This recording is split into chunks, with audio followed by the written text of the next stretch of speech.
selamat datang. Di depan saya ada sebuah casing Spigen Signature. Jadi mari kita bahas casing ini dan lakukan unboxing. Saya rasa saya akan melakukan unboxing, lalu juga melihat sekilas bagaimana casing ini terpasang di perangkat, seberapa baik melindunginya, dan pendapat umum saya tentang casing ini sendiri.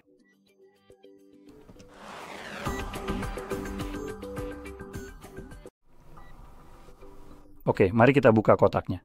Ini lebih seperti kesan pertama, karena ini adalah pertama kalinya saya melihat casing ini langsung di tangan saya, jadi saya belum pernah membuka kotaknya sebelumnya. Melihatnya sekarang, casing ini terlihat cukup kokoh, bagian belakangnya terbuat dari plastik bening. Selain bagian belakang plastik di sini, seluruh bagian lainnya terbuat dari karet. Kita juga punya tombol kapasitif yang melindungi kamera kita. Nah, sekarang kita bisa melihatnya dengan lebih jelas. Tombol-tombolnya semuanya didesain dengan sisi yang terpotong sehingga membuatnya sedikit lebih mudah ditekan. Jadi mereka hanya menahan di bagian atas dan bawah, dan itu juga berlaku pada tombol power seperti yang bisa Anda lihat di sini pada tombol volume dan tombol aksi. Kita juga punya bagian kamera.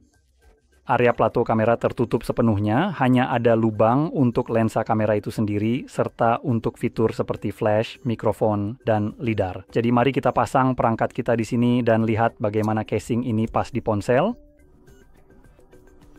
Dan sepertinya casing ini pas dengan baik, ada sedikit tonjolan di sekitar ponsel, sehingga jika Anda meletakkannya dengan layar menghadap ke bawah, bahkan dengan tempered glass, Anda tidak perlu khawatir layar akan tergores oleh meja tempat ponsel diletakkan, jadi itu bagus. Satu-satunya hal yang perlu Anda perhatikan adalah memasang tempered glass dengan presisi. Yang ini tidak. Dan jika saya kunci perangkatnya, Anda bisa lihat tempered glass-nya terangkat karena casing ini sedikit mendorong ke sisi ini, karena pemasangannya tidak rata. Seperti yang bisa Anda lihat, ada sedikit lebih banyak ruang di sini karena kaca ini agak miring ke sisi kiri. Ini hanyalah kesalahan saat pemasangan di sini, bukan karena casingnya. Tapi jelas, jika Anda terus memakai tempered glass dengan benar, Anda juga akan mengalami efek seperti ini. Sekarang sedikit bocoran, jika Anda ingin memasang tempered glass sendiri, cara terbaik untuk melakukannya dalam situasi seperti ini adalah dengan terlebih dahulu memasang casing, lalu gunakan casing itu sendiri sebagai pembatas untuk tempered glass-nya.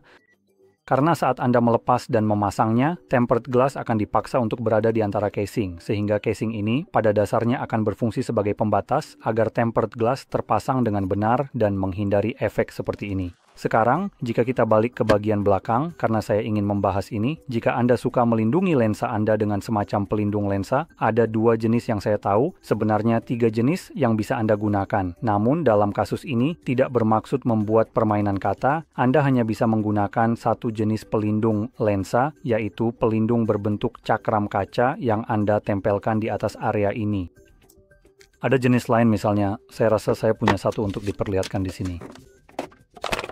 Biar saya keluarkan dengan cepat. Bukan, itu bukan yang saya maksud. Jadi misalnya yang ini. Yang ini tidak akan berfungsi.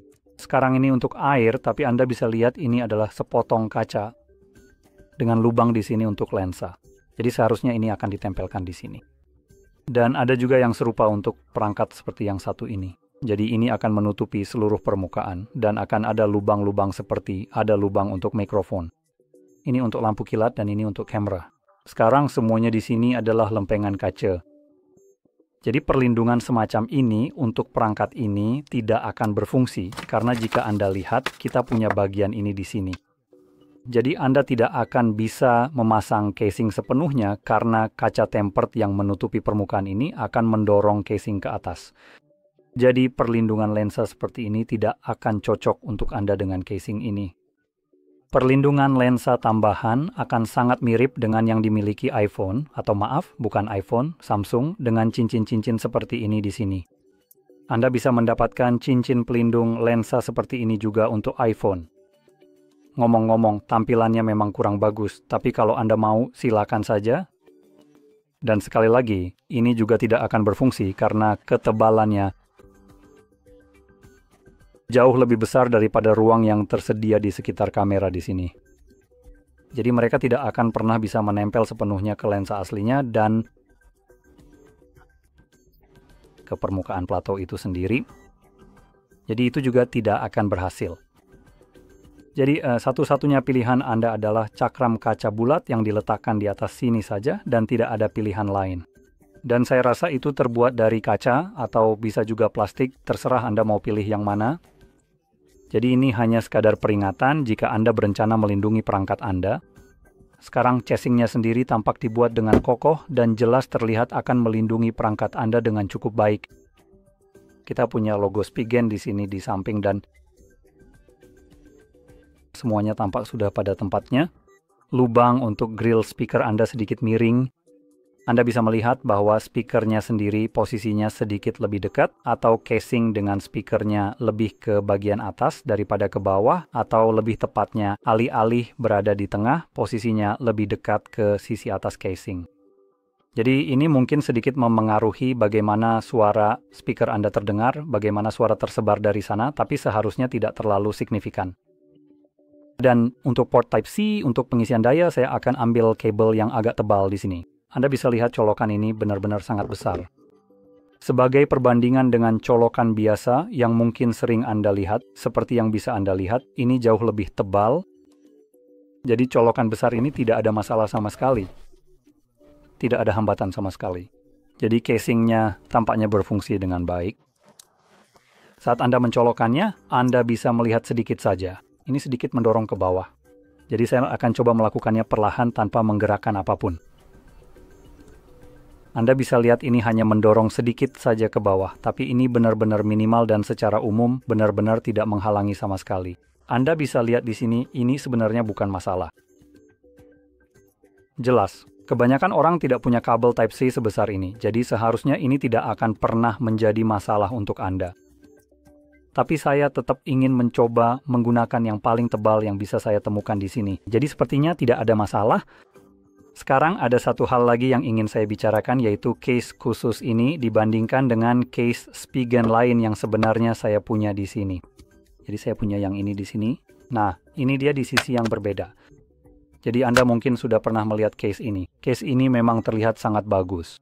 Case ini cukup populer secara umum, tapi saya ingin membahas ini kalau Anda sedang mempertimbangkannya dan sekadar memberi peringatan saja. Jadi case ini menggunakan karet atau silikon hitam doff di seluruh bagian, kecuali plastik bending di sini, dan case ini tidak akan mengalami masalah seperti yang satu ini. Pada case yang bening, silikon beningnya lama-kelamaan akan menguning, dan ini akan terjadi lebih cepat daripada yang Anda kira. Sekitar 4 bulan Anda sudah bisa mengharapkan warnanya jadi kuning. Salah satu rekan kerja saya punya case yang persis sama, tapi untuk Samsung S25 Ultra, dan sekarang tampilannya sudah agak jelek mengingat harga case-case ini dan kenyataan bahwa warnanya bisa berubah kuning dengan cepat. Menurut saya ini bukan pilihan yang bagus. Untuk memperjelas maksud saya, misalnya case ini, sekarang permukaannya jadi doff tanpa alasan, dan ini hanya case murah tanpa merek dari AliExpress, tapi masalahnya tetap ada. Anda bisa lihat warnanya agak kekuningan di sisi-sisinya meski tidak separah yang tadi. Case yang ini akan jauh lebih kuning saat benar-benar dipakai. Case-case ini sudah tergeletak di sini selama bertahun-tahun, mungkin itu sebabnya jadi doff, tapi proses menguningnya tetap terlihat jelas di bagian samping. Efek ini akan lebih kentara, jadi ini sesuatu yang perlu Anda antisipasi dari case-case seperti ini. Nah, hal ini tidak akan terjadi pada case seperti ini yang menggunakan bahan tidak bening. Jadi, kalau bahannya solid, misalnya hitam pekat, Anda tidak perlu khawatir soal ini. Satu-satunya hal yang kadang perlu Anda perhatikan, meski saya tidak bisa pastikan ini terjadi di case ini, adalah kadang warna hitamnya hanya berupa lapisan di atas karet dan lapisan hitam itu bisa mengelupas. Biasanya, bahan di bawahnya tetap hitam, tapi tampilannya akan lebih mengilap,